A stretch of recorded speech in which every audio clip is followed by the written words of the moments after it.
Então a padronização ela não é tornar tudo igual, mas reduzir itens de inconformidades que acabavam sendo muito distantes entre os estados. Renato, a gente tem um conceito que a gente fala sobre cadeia de responsabilidade. Cada um dos elos dessa cadeia, dessa corrente, tem a sua responsabilidade. E o modelo atual de construção do licenciamento, ele nos leva a uma concentração de responsabilidade nos corpos de bombeiros. E é exatamente o que a gente tem tentado modificar por intermédio da conscientização. Estamos nesse momento em parceria com a Companhia de Tecnologia de Minas Gerais, desenvolvendo um assistente de inteligência artificial para que atue para o engenheiro e arquiteto. Uma das formas de você aplicar de maneira real segurança eficaz aos seus projetos e instalações é você entender toda a teoria necessária para isso e também, de maneira prática, aplicar isso no dia a dia. E para isso, existe um evento especial que você não pode ficar de fora. A maior imersão da segurança contra incêndio da América Latina, Prévia Weekend, acontece dos dias 27 ao dia 30 de agosto e você precisa estar lá para garantir segurança de verdade aos seus projetos e instalações. O link de inscrição tá aqui, então acessa, já coloca o seu nome e aguarde. Vão te ligar e você precisa estar lá. Fala galera, estamos em mais um Previcast, o primeiro podcast da prevenção contra incêndio do Brasil. E eu, Renata Dalmolin, host desse Previcast, hoje estou aqui com uma pessoa nova, um convidado que foi indicado pelo Coronel Paiva, que vocês já conhecem, onde a gente trocou muita figurinha. Ele trouxe temas muito legais para a gente abordar e eu não podia fazer diferente, não trazer para o Previcast. Nossa agenda bateu porque ele está vindo para um show aqui em São Paulo e com isso a gente vai trazer temas incríveis para você acompanhar. Então, se você está aqui, aproveita, se inscreve no canal, curte, comenta, compartilha, tudo aquilo que você já sabe que precisa fazer para manter o Previcast funcionando e acompanhe esse episódio, papel e caneta na mão, porque o tema está sensacional.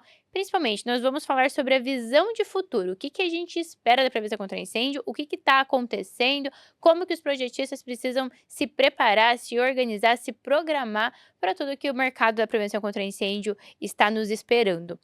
Estou aqui com o Coronel Frederico Pascoal, ele que é diretor das atividades técnicas lá de Minas Gerais e veio para São Paulo para gravar um podcast. Seja bem-vindo, Coronel Frederico. Renata, bom dia. Muito obrigado, viu, pelo convite. Para mim é uma honra participar de um podcast que eu acompanho, né? Eu sou fã. Que legal. Então, poder participar e falar desse assunto que a gente ama, né? É uma honra muito grande. Obrigado pelo convite. Eu falei ontem, estava aqui ontem com o Marcos Campos, falei bem isso, a gente ficou conversando e quando a gente viu, falou, meu Deus, 40 minutos, parece que passou tão rápido. Eu falo, cara, quando junta pessoas que gostam da área, podia ser videocast infinito. É uma área enorme, um assunto vai puxar outro e a gente vai se perdendo no tempo, E o mas brilho dos olhos vai trazendo o encantamento por todas as conversas, né? é excelente. Vamos lá.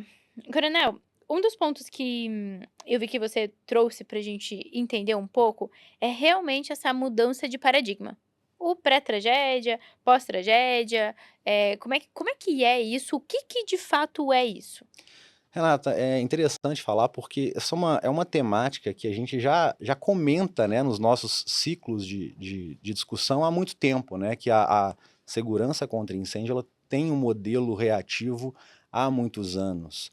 Né? Eu venho de um estado, Minas Gerais, em que isso fica muito nítido. Né? Até o ano de 2001, nós tínhamos legislações municipais, então cada município seguia uma norma específica de segurança contra incêndio, e o Corpo de Bombeiros Militar, ele trabalhava quase como um funcionário de cada um dos municípios, e isso nos municípios que se preocupavam com esse tipo de atividade. A partir de 2001, com uma tragédia que nós vivemos em Minas Gerais, que foi o Canecão Mineiro, nós passamos a ter uma legislação estadual. Da mesma forma, essa legislação ela não foi regulamentada durante muitos anos. Né? E nós tivemos um outro grande incêndio que marcou Belo Horizonte, que foi num centro comercial chamado Mercado Novo. E a partir daí a regulamentação e o Corpo de Bombeiros se estruturando para fazer realmente o serviço de segurança contra incêndio. E já há algum tempo a gente trata disso, nós temos que mudar esse perfil, mas objetivamente pouco se viu ao longo do tempo. O que a gente tem implementado, não só em Minas Gerais, mas eu acho que no Brasil como um todo, é trazer ferramentas que nos permitam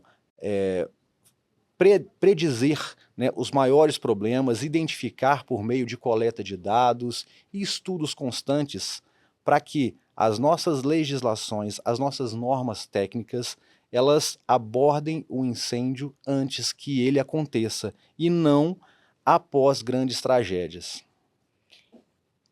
Qual está sendo a principal ação ou movimentação que vocês estão fazendo ou sugerindo fazer para que isso realmente seja feito, né? Realmente a gente coloque em prática essa ideia de realmente prevenir, né? Prevenção contra incêndio, o nome já diz, não é o que realmente hoje acontece na prática, mas qual está sendo assim, a maior ação para prevenir que a gente não fique só contando tragédias, mas que nós possamos começar a olhar como um sistema funcionou, como a educação realmente ficou segura?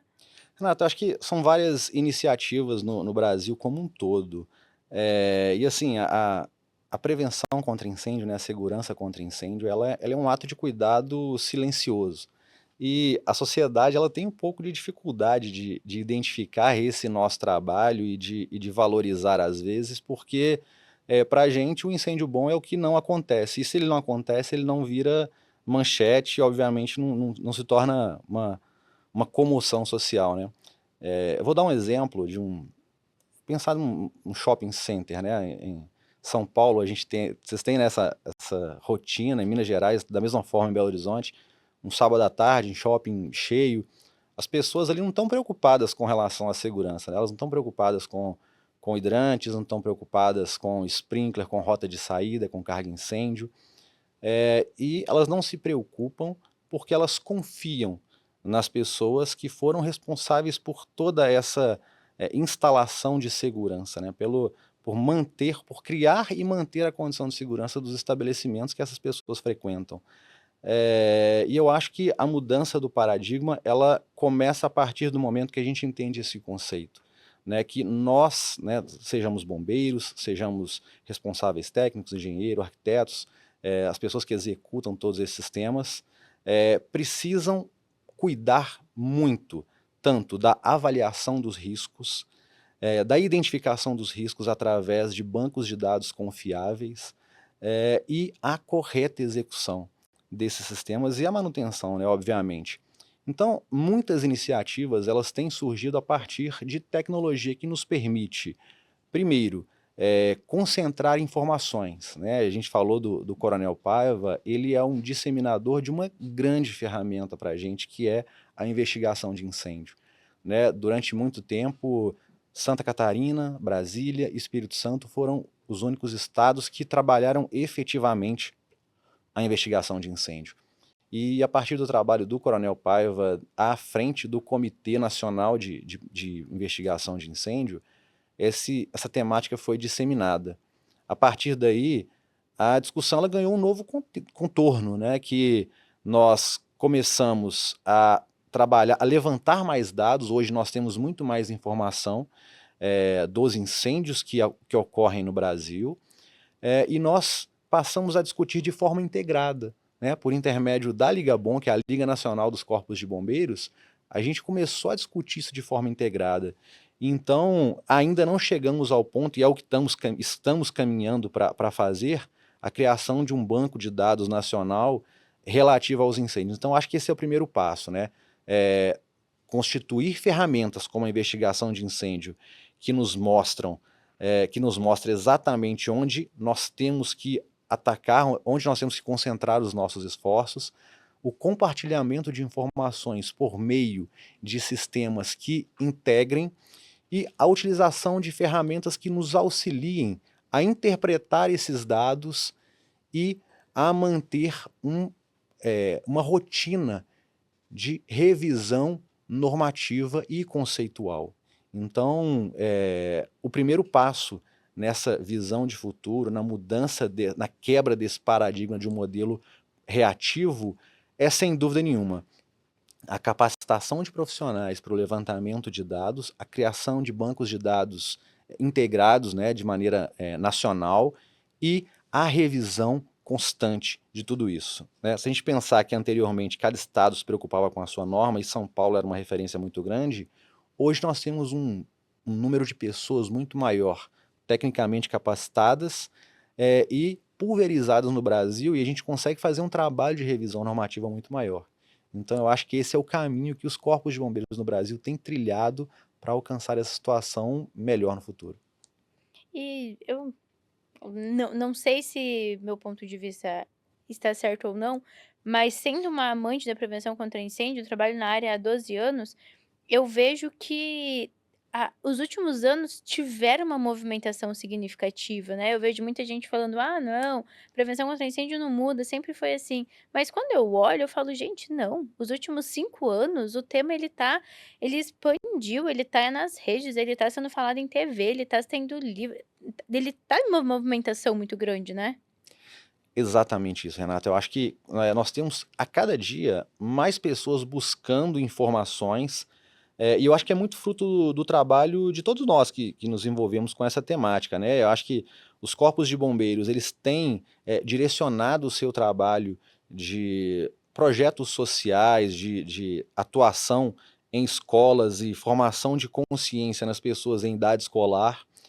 Os profissionais de mercado, eles estão cada vez mais atuantes, no sentido de difundir informação, de conscientização dos seus contratantes, né, sejam empreiteiras, sejam síndicos de prédios, no sentido de que as medidas têm que ser corretamente instaladas e manutenidas, e dessa forma a gente vai avançando na conscientização da sociedade como um todo.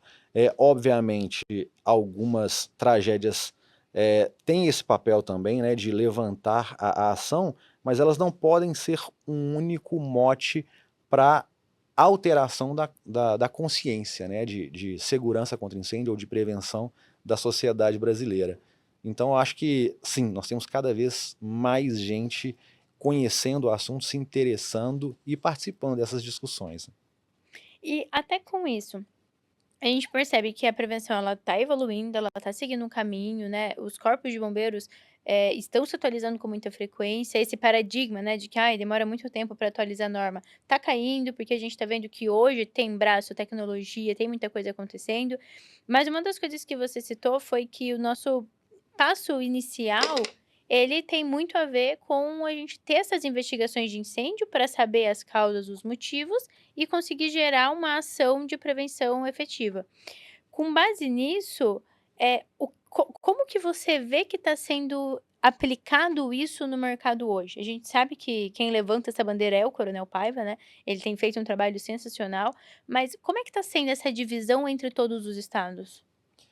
Renata, a, a estrutura da Liga Nacional de Corpos de Bombeiros, nos últimos 5 ou 6 anos, e lógico também por conta das ferramentas de comunicação que facilitaram muito o nosso contato, ela tem padronizado muito o nível de entendimento de todos os corpos de bombeiros. Então, assim, de norte a sul do Brasil, hoje a temática ela é discutida com maior profundidade pelos corpos de bombeiros.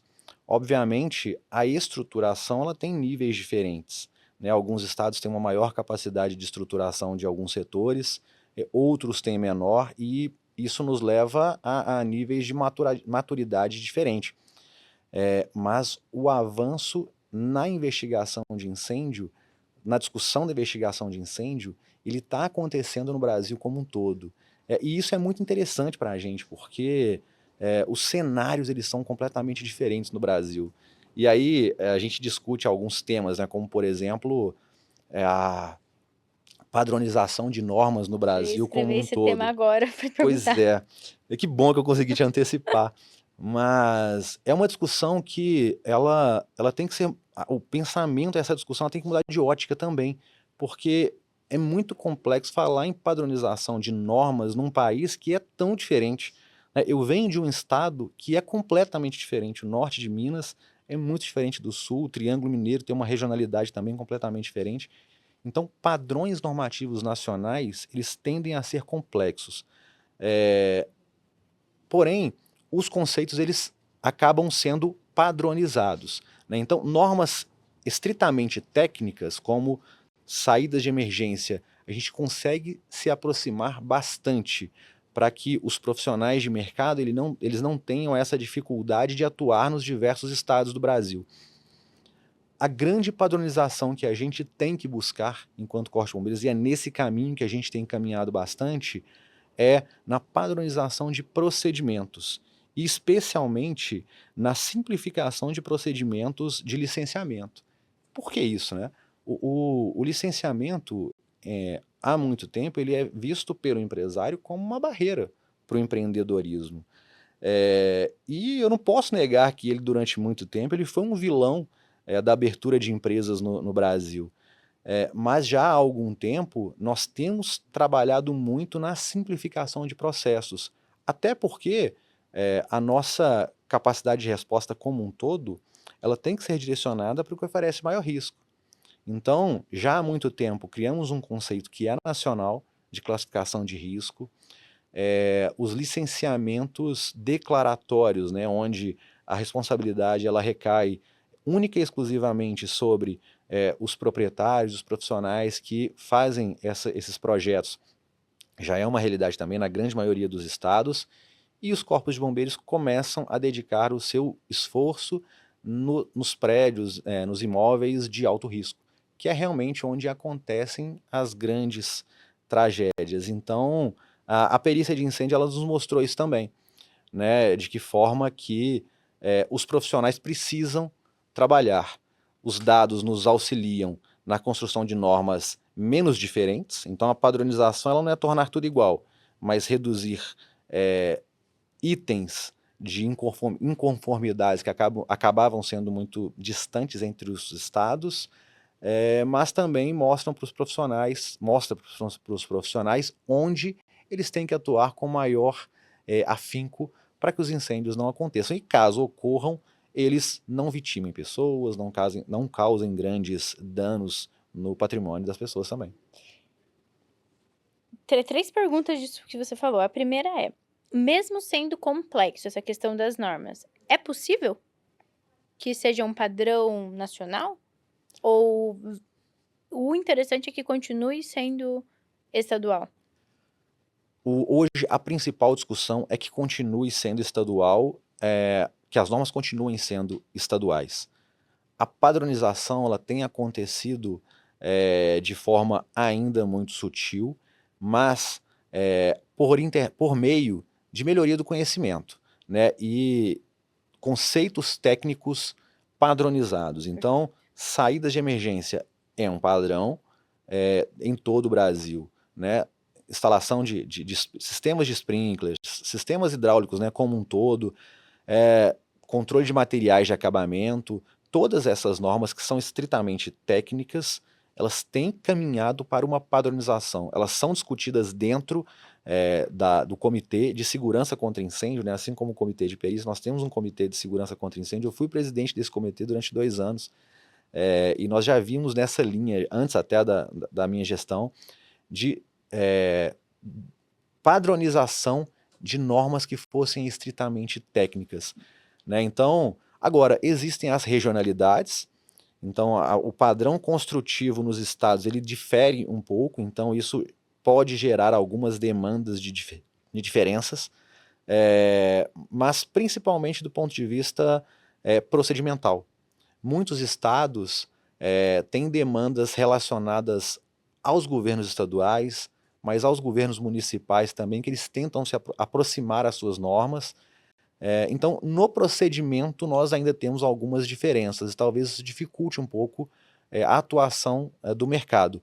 Mas as normas estritamente técnicas, elas são discutidas em sentido amplo no Brasil, e por isso, por ter mais gente, nós temos mais pessoas especializadas em cada uma das normas. Então, isso aprofunda o nosso conhecimento, e a gente foge também daquele padrão de basicamente copiar normas que vêm do exterior, né? A gente começa a ter a possibilidade de estudar com mais profundidade, criar os padrões brasileiros, obviamente em parceria com a ABNT, que durante todo esse tempo foi um órgão que caminhou lado a lado com os corpos de bombeiros e criar os padrões nacionais de forma que o modelo construtivo no Brasil, por mais que seja diferente, a segurança ela seja similar. E aí, com base nisso, a gente trazendo, né, essa padronização dos processos administrativos, existe alguma possibilidade de ter essa padronização do nome das normas ou os números das normas? Porque, por exemplo, tem estados que a NPT-11 é a saída de emergência, mas daí em outro estado ela é outra coisa diferente. Existe um estudo para isso ou até mesmo para as classificações? Estava conversando com o Coronel Farias, se eu não me engano, que Pernambuco é completamente diferente as classificações das edificações. Existe algum estudo para a gente ter para termos um padrão nesse sentido? Sim, é interessante você perguntar isso, porque foi um dos primeiros trabalhos que a gente entregou enquanto comitê, né? A gente fez da padronização do vocabulário. Então, essa norma hoje, a sugestão de norma, né? A Liga Bom ela trabalha muito com diretrizes, né? Eu vou dar um exemplo aqui da diretriz de segurança em carregamento de veículos eletrificados. Existiu uma diretriz da Liga Bom e os estados trabalharam cada um ao seu modo. A padronização da nomenclatura, tanto dos documentos quanto dos conceitos de segurança, isso foi a primeira entrega que nós fizemos no meu período de gestão do comitê. Isso já está em discussão dentro dos estados para que a gente se aproxime ao máximo. Obviamente, nós temos alguns modelos bem diferentes, né? Eu acho que algo em torno de 70% a 80% dos estados brasileiros, eles seguem um modelo muito próximo do que é São Paulo, né?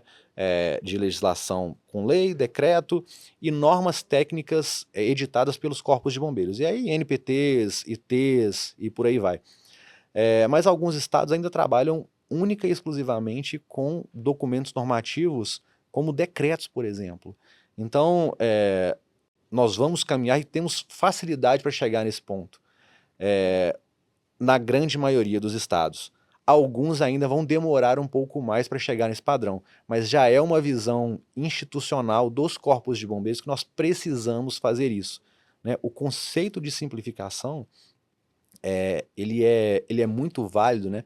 Porque ele reduz ainda mais esse conceito do licenciamento do Corpo de Bombeiros como um entrave para o cidadão. Quando a discussão está fácil, né, quando o entendimento está fácil por parte da sociedade, a gente tem uma maior busca por esse processo de licenciamento. E a padronização dos termos, eu acho que é o primeiro passo para facilitar o entendimento. A partir daí, a simplificação dos processos, obviamente, sem perder a segurança, né? Eu acho que isso é muito importante a gente deixar claro, né?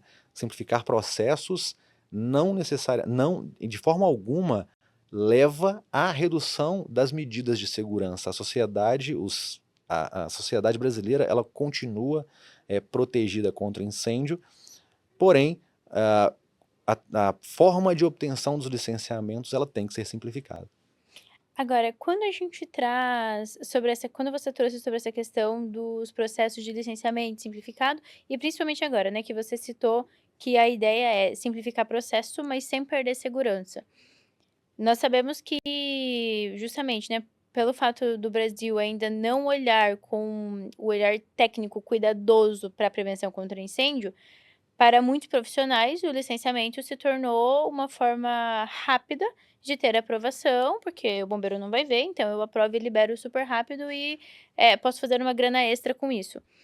Mesmo tendo esse licenciamento rápido, de quem que é essa responsabilidade de fazer um bom projeto ou um documento, né, seja lá o que for? No Paraná, nós temos o Memorial Simplificado, que é, né, uma forma mais rápida de você ter o licenciamento.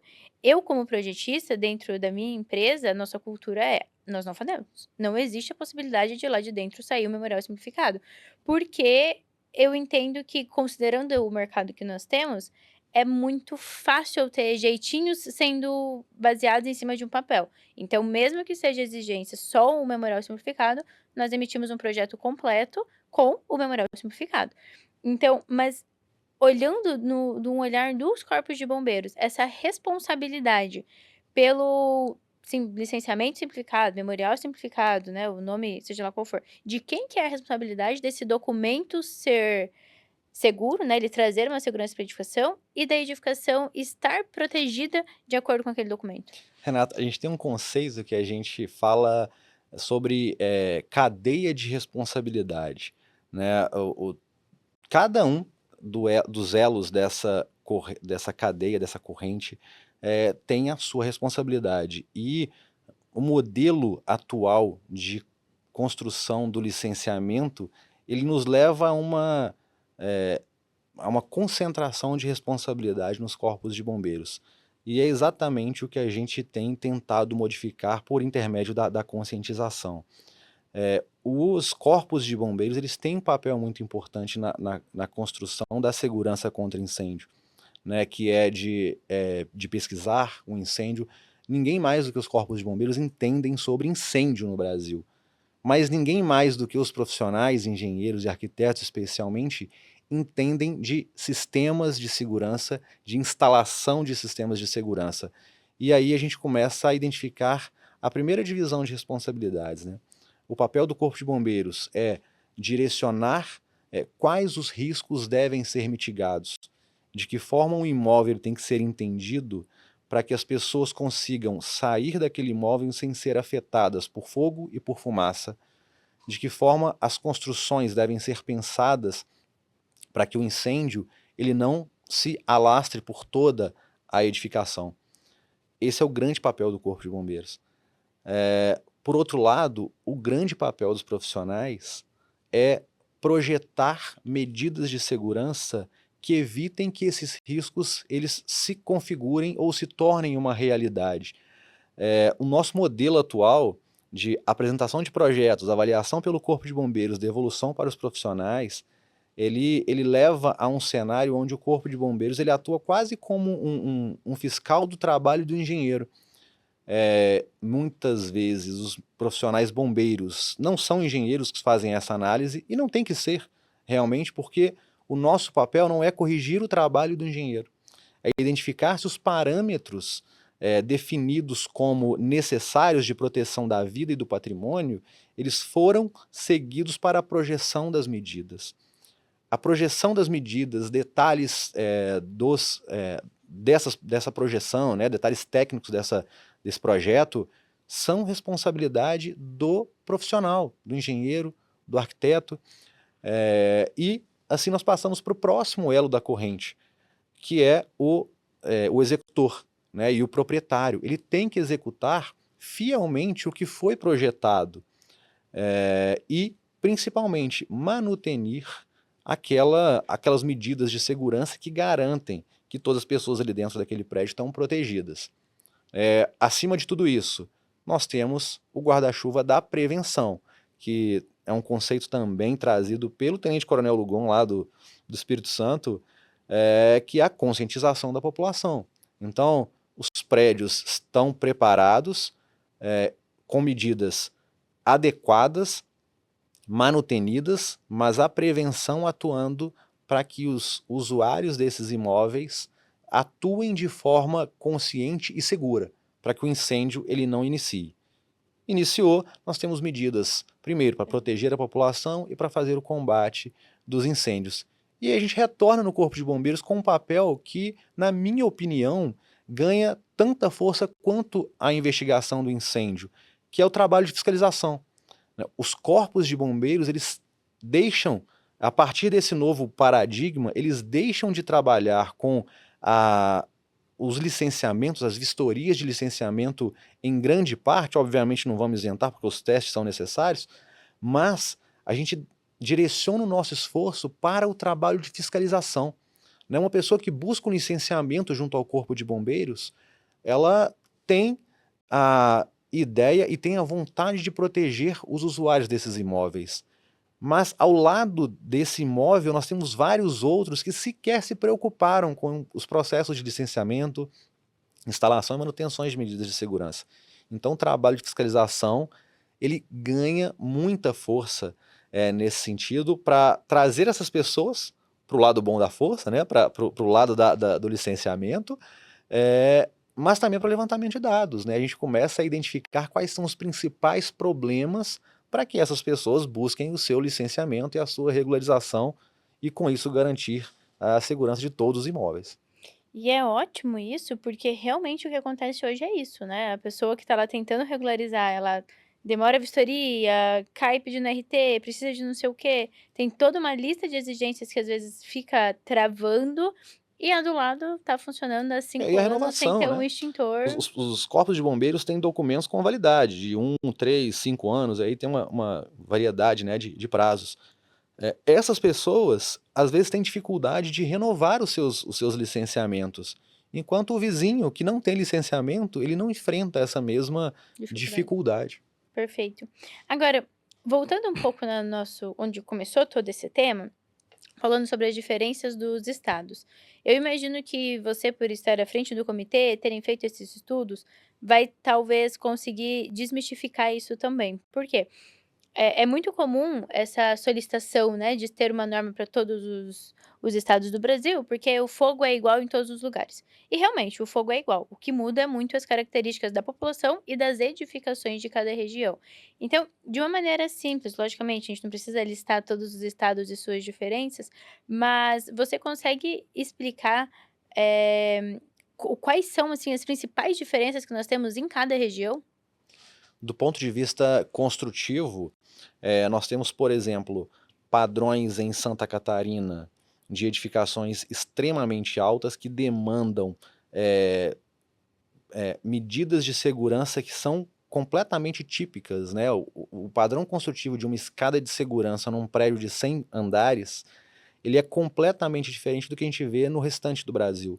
Talvez São Paulo se aproxime um pouco disso, mas no restante do Brasil a gente não tem essa característica. Padrões construtivos na região norte do Brasil são completamente diferentes, né? Eles têm uma cultura muito grande de trabalhar com pilotis ou áreas semelhantes a pilotis utilizadas como estacionamento. Então, os materiais de acabamento eles são diferentes nos diversos estados, né? Então, Minas Gerais, a região norte de Minas Gerais, ele tem um padrão de materiais de acabamento bastante distinto do que é o sul, porque nós temos temperaturas, climas diferentes dentro do próprio estado. Então, todo esse padrão construtivo ele é diferente, assim como a gente vai ter no norte do Brasil. As tecnologias de aquecimento de água, algumas regiões trabalham com um aquecimento muito mais voltados para aquecimento central de prédios, outros não, né? Então, variações como essa levam a padrões que são mais adequados para cada uma das populações. Quando a gente fala de simplificação, a norma ela tem que conversar principalmente com os usuários. Se a gente buscar uma padronização nacional, a tendência é que a gente tenha normas muito grandes, né? E aí dificulta ainda mais o trabalho de conhecimento dessas normas. A partir do momento que a gente regionaliza alguns conceitos, simplifica para as pessoas da região.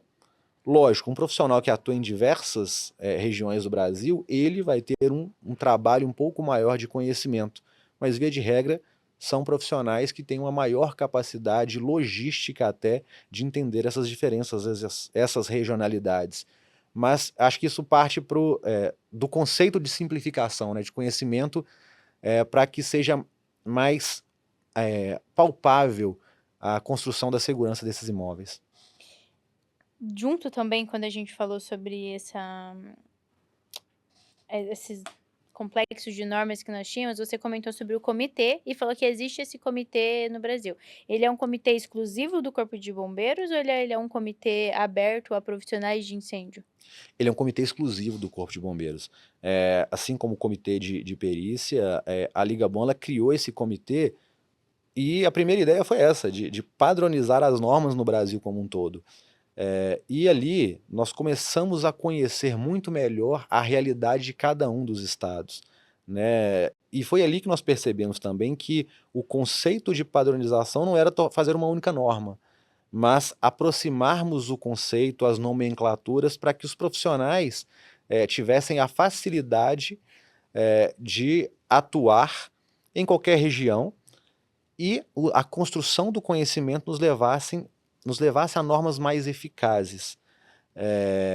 Então, o comitê ele tem uma rotina, obviamente, de reuniões e de subcomissões para discutir temas específicos, né? Como foi o caso, por exemplo, da segurança em eletromobilidade, surgiu dentro do Comitê de Segurança contra Incêndio. A pesquisa com relação a materiais de acabamento, existe um subcomitê dentro do Comitê Nacional. Então, hoje ele ainda é muito restrito. Obviamente, em cada um dos estados, isso é aberto para discussão dentro da sociedade, né? A construção de uma norma, eu vou dar um exemplo aqui, aí eu tenho que puxar, infelizmente, para o meu estado, né? A construção de uma norma em Minas Gerais, que se origine, por exemplo, de uma demanda do Comitê Nacional de Segurança contra Incêndio. Ela chega na nossa equipe de pesquisa, nós trabalhamos uma minuta e em Minas Gerais nós temos aí sim um comitê nacional, um comitê estadual, que é composto por, além do Corpo de Bombeiros, diversos representantes da sociedade civil. Então ali nós temos representantes da indústria, por intermédio da FIENG, a Federação das Indústrias de Minas, o Sindicato da Construção Civil, CREA, CAL, entidades de ensino, algumas universidades participam desse Conselho Estadual de Segurança contra Incêndio, e ali é que a nossa minuta ela ganha um contorno para ser apresentado para a sociedade geral em forma de consulta pública. A consulta pública ela retorna para o Corpo de Bombeiros, que a gente, nesse conselho, nosso papel é basicamente de secretário executivo. Obviamente, nas contribuições como um todo, mas fazemos a redação final, que validada pelo conselho, ela vai à assinatura do comandante do Corpo de Bombeiros e se torna norma lá no estado. Então, por mais que no Comitê Nacional a gente não tenha a participação da sociedade, em Minas Gerais propriamente, a gente tem na fase de construção da norma a participação efetiva da sociedade, e em diversos outros estados isso também acontece. Então, assim, o ganho para a sociedade ele acaba sendo muito grande. A nossa cadeia de responsabilidade ela se torna mais efetiva e mais forte. E com isso, a gente consegue, de fato, ir vendo essa disseminação da prevenção acontecendo aos poucos, né? Exatamente. Quando mais pessoas participam, né, mais setores da sociedade, e vou dar um exemplo das entidades de ensino, né, das universidades que ali participam. O conselho foi criado em 2004 e durante muito tempo ele não foi trabalhado adequadamente porque ninguém sabia exatamente como trabalhar. E a evolução dos conceitos de segurança contra incêndio foram cada vez mais avançando, foram levando esse conselho a se reunir com maior frequência, se aprofundar nos conhecimentos. A partir da tragédia da Boate Kiss, nós tivemos a legislação nacional, né, a Lei Kiss, que obriga as universidades a inserirem na sua grade curricular a temática de segurança contra incêndio. E em grande parte do Brasil isso ainda não foi implementado pelas universidades. Em Minas Gerais, a partir do momento que eles passaram a participar efetivamente da discussão normativa, o que nós percebemos é que o entendimento dentro das universidades ele mudou. Alguns cursos surgiram a partir daí, algumas extensões, algumas especializações em segurança contra incêndio, mas principalmente, eu também sou engenheiro formado e no meu ano de formação eu não tive nenhuma matéria relacionada à segurança contra incêndio.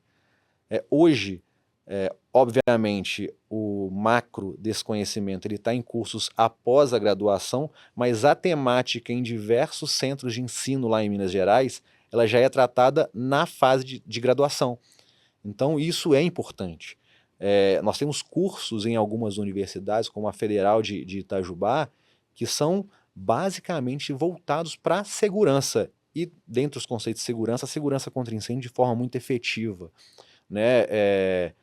Eu tenho acompanhado alguns trabalhos lá na Unifei, que é a Federal de Itajubá, com simulação computacional de incêndio, num curso de graduação. Então, assim, coisas que nós, às vezes, começamos a trabalhar muito depois da nossa atuação na área, e a partir de algumas especializações, temas que estão sendo trazidos para dentro da universidade. Por quê? Porque os responsáveis dessa universidade participaram no conselho lá atrás, entenderam, compraram essa briga junto com a gente e avançaram de maneira muito firme com a discussão da temática lá dentro do campus. E nessa temática você realmente pode puxar a sardinha para o seu estado, porque eu tenho 2 especializações de incêndio e as 2 foram feitas em Minas Gerais. Eu acho que é um dos únicos estados, assim, que tem pós, que tem esse conhecimento mais acessível. Eu sei que agora, recentemente, nos últimos anos, também tem algumas outras pós que foram surgindo, mas eu fiz isso há 8 anos atrás. Então, há 8 anos atrás já tinha em Minas Gerais pós sobre isso. Eu lembro que eu fiz na PUC Minas, então já tinha essa temática. Então, realmente, essa sardinha você pode deixar lá no seu Mas no estado. Brasil como um todo, tá, Renata? O Pernambuco tem hoje uma linha de pesquisa, Rio Grande do Sul se tornou uma É, agora potência no abriu de estudo. uma forma gigantesca, Sim, né. e inclusive em níveis de estrito senso. Então, assim, as universidades, elas têm realmente ocupado esse espaço na Uhum. construção de conhecimento em segurança contra incêndio. É, foi um baby steps, mas hoje quando a gente olha, a gente vê que realmente, né, é um assunto que ele tá amplo, ele tá disperso, ele tá espalhado pelo Brasil. Até falando sobre isso, juntamente com isso, quanto mais é falado de prevenção contra incêndio, mais pessoas sabem, mais pessoas tendem a entrar na área. E com isso, outra paralela a isso, o que a gente está vendo muito também é todas as atualizações de softwares, inteligência artificial. Como é que está sendo essa integração de inteligência artificial dentro do campo da prevenção contra incêndio, mas não só olhando a parte de combate, que a parte de combate eu sei que Texas, enfim, Dubai, é incrível, né, já tem muitas tecnologias sobre isso. Mas na parte de dimensionamento de projeto, tem algum estudo sobre? Tem alguma inovação de futuro que a gente pode se preparar? Posso puxar a sardinha mais uma vez pro nosso lado? Pode. Eu acho que, assim, é legal você falar da parte de combate, né, porque eu também sou um entusiasta do combate a incêndio. Eu acho que os corpos de bombeiros, eles, durante algum tempo, eles relegaram até, porque deram importância a diversas outras áreas de atendimento operacional, mas nos últimos anos a gente avançou nas técnicas de combate a incêndio e é apaixonante, tanto quanto a segurança contra incêndio, a parte de combate. No Brasil nós já temos diversos locais onde a utilização de inteligência artificial, realidade virtual, é extremamente utilizada para capacitação de pessoas, desde o nível de brigada orgânica até o nível de bombeiros militares. Então, a capacitação para atuação em grandes operações hoje, ela acontece muito melhor em ambiente de realidade virtual do que em ambiente de treinamento prático, né? Lógico que são complementares. Mas na parte de licenciamento, né, nós passamos por um processo muito grande de informatização. E aí eu acho que a gente tem que diferenciar, né, o que é digitalizar processos, de fazer realmente um sistema digital de licenciamento. Nós passamos por isso inicialmente lá em 2007, com a construção o início da construção de um sistema que tinha o objetivo único e exclusivamente de tramitar processos que até então eram no papel. O nosso conceito ele foi se ampliando ao longo do tempo e a tecnologia da época também restrita, nos permitia muito pouco. Esse sistema ele demorou muitos anos. A vantagem de demorar muitos anos para ser desenvolvido é que ele nos foi entregue com uma capacidade maior de serviços a oferecer para a população. Então hoje, o sistema que faz o tráfego de informações entre o Corpo de Bombeiros e a sociedade, os empresários e os profissionais de engenharia e arquitetura, ele atua como um assistente de projeto. Então, na construção do sistema, a partir do momento que o profissional ele insere as informações dos projetos, o próprio sistema já vai direcionando a instalação de medidas, qual é o padrão de medidas que tem que ser adotado, para que o projeto ele seja cada vez mais próximo do que a realidade normativa. Estamos nesse momento em parceria com a Companhia de Tecnologia de Minas Gerais, desenvolvendo um assistente de inteligência artificial para que atue para o engenheiro e o arquiteto, né, o responsável técnico. Ele, antes de submeter um projeto à avaliação do Corpo de Bombeiros, ele tem essa ferramenta que foi desenvolvida em parceria com o Corpo de Bombeiros, que faça uma avaliação prévia do seu projeto. E essa inteligência artificial direcione também a melhoria das condições de segurança desse projeto. Além disso, uma outra área que eu sou um grande entusiasta, que é a de simulação computacional, né? Assim, especialmente com relação às edificações que são legado, né? Nós estamos vivenciando nos grandes centros e no centro das grandes cidades a revitalização, o retrofit de imóveis que foram construídos em épocas onde a legislação de segurança contra incêndio ela tinha um outro viés, ou às vezes nem existia, né? Nós estamos falando de prédios da década de 50, de 60 ou antes, e para que esses locais também sejam seguros, a gente sabe que é praticamente impossível adaptar para o que a gente tem hoje como padrão ideal, mas as medidas apresentadas, elas têm que ter a eficácia comprovada. E nesse ponto, a simulação computacional, que está cada vez mais acessível, ela cumpre um papel extremamente importante. Então, a digitalização dos nossos processos leva a uma redução, inclusive, de efetivo do Corpo de Bombeiros associado a essa atividade de avaliação de projetos, né? No nosso exemplo, a partir do momento da implementação da informatização do sistema como um todo, nós criamos um conceito chamado rede de análise, que é o quê? O profissional do sul de Minas, ele apresenta o projeto por intermédio do sistema ao Corpo de Bombeiros. Obviamente, a preferência é que um analista na região faça a avaliação desse projeto, mas não necessariamente, né? Eu consigo, por meio da gestão, que um analista sediado em Belo Horizonte, ele faça a avaliação desse projeto e retorne ao profissional com muito mais facilidade. Então eu não precisava mais pontos de avaliação de projeto em todos os cantos do estado, né? Eu conseguir praticamente centralizar isso com pontos focais nas diversas regiões, reduzindo de 140 para 45 profissionais.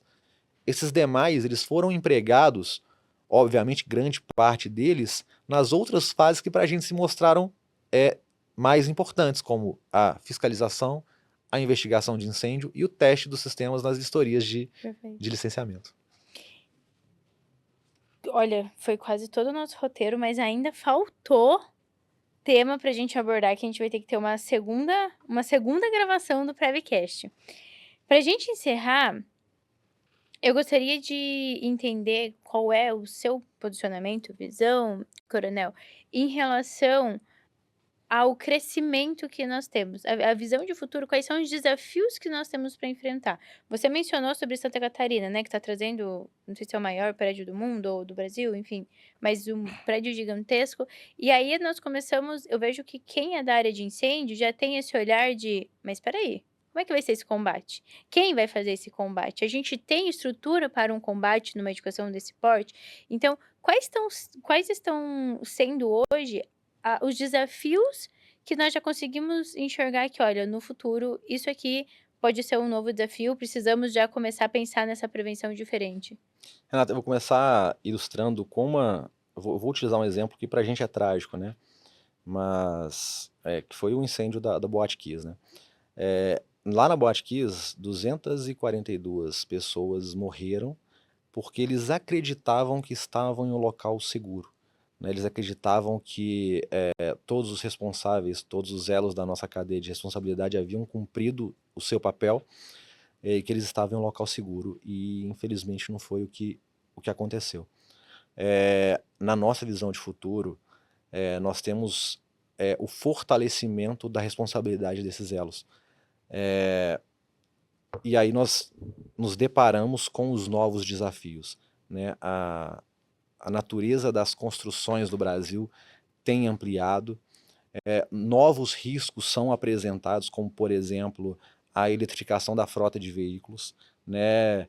E nesse ponto a nossa área de combate a incêndio ela tem limitações de atuação, né? Então, na área, com relação aos veículos eletrificados, desenvolvemos novas técnicas de combate para que esse incêndio ele possa ser controlado com a utilização de menos água, com menor risco para os militares e para a população que está ali próxima, mas existe uma limitação. Então, essas limitações, assim como no caso dos prédios altos, né?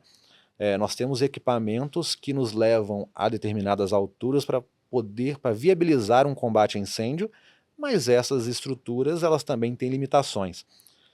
Essas limitações elas são complementadas obrigatoriamente com medidas de segurança contra incêndio e pânico, né? Então, nós voltamos lá no nosso conceito, que eu acho que é a nossa diretriz, né?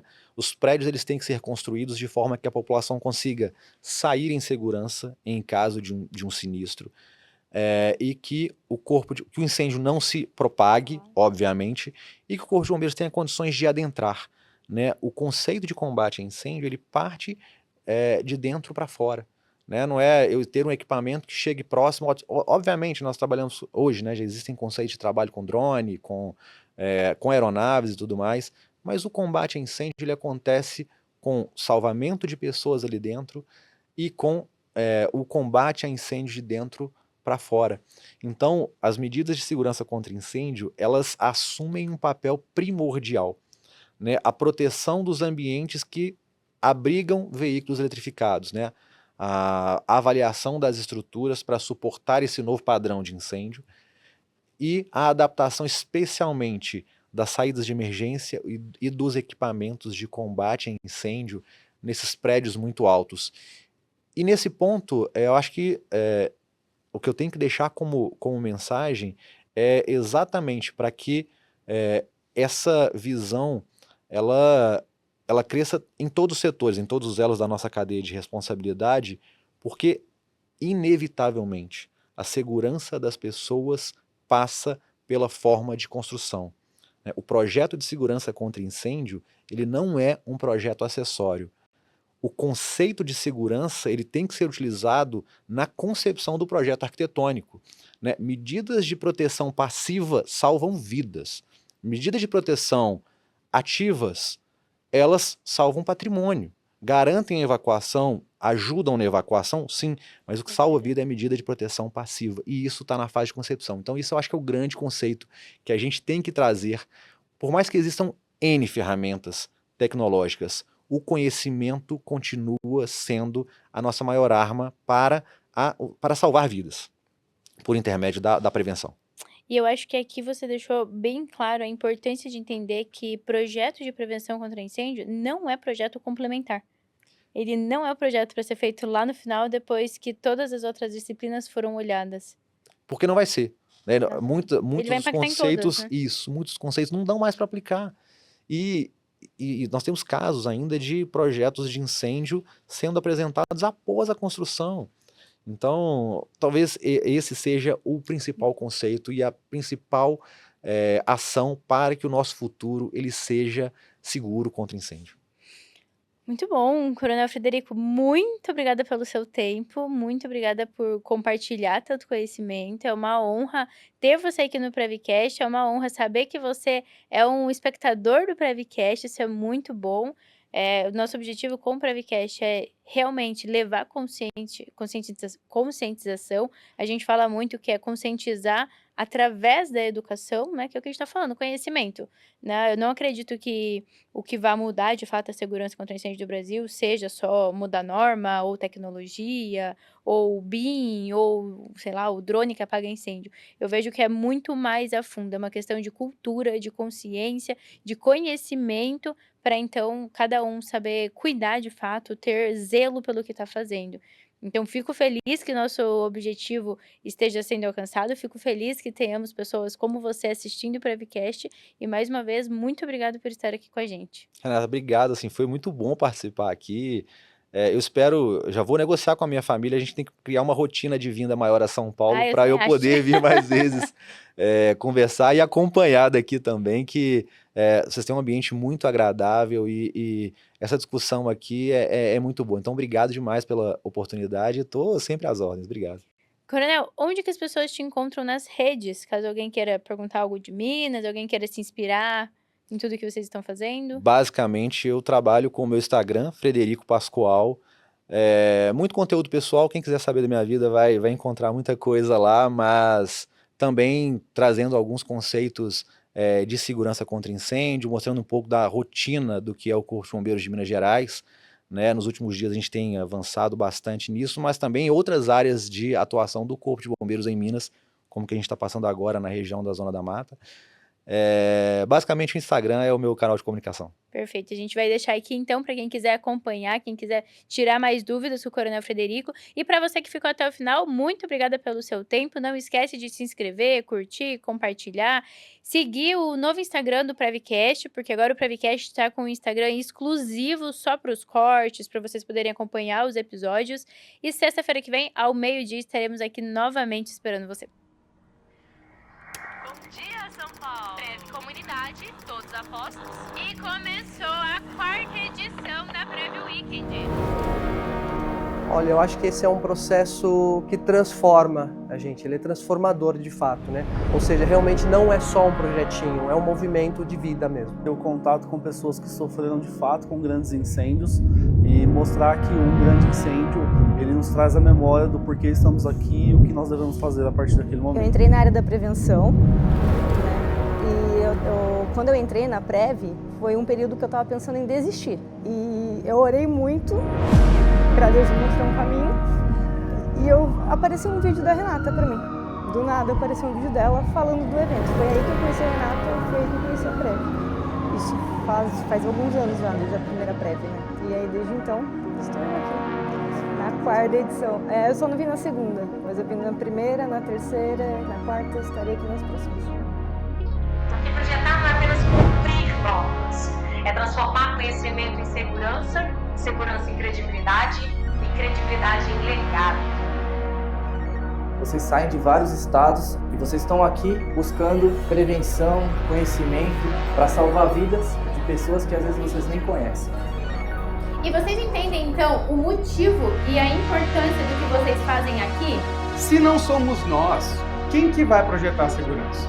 Se a gente está falando que não tem essa cultura, não tem essa conscientização, qual é a nossa missão como projetista? Conscientizar as pessoas. É justamente isso.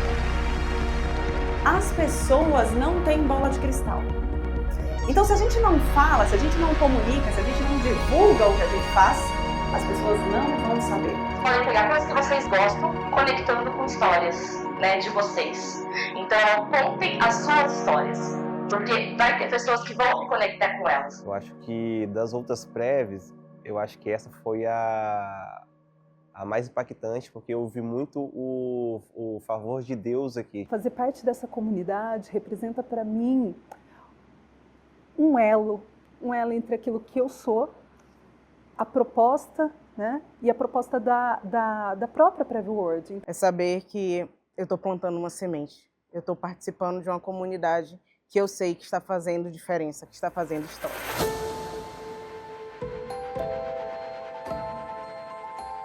A prevenção, eu entendo que é verdadeiramente viver o propósito de salvar vidas. Embora a prevenção também auxilie nessa preservação de patrimônios, mas a vida tem primeiro lugar, né? Então, se nós temos o valor pela nossa vida, pela vida dos nossos, é importante que se trabalhe prevenção. Isso não vale só para incêndio, a prevenção é uma palavra muito ampla. Ela funciona para trânsito, para incêndio, para afogamentos, para todos os níveis, né? Prevenir é sempre o melhor caminho, né? É prevenindo que a gente consegue salvar vidas.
para você que viveu esse fim de semana junto com a gente, você não pode esquecer. Nós estamos aqui pela causa, pelas pessoas e pelo movimento. É para salvar vidas que você existe, é para salvar vidas que você projeta. A excelência do projeto depende do questionamento do projetismo.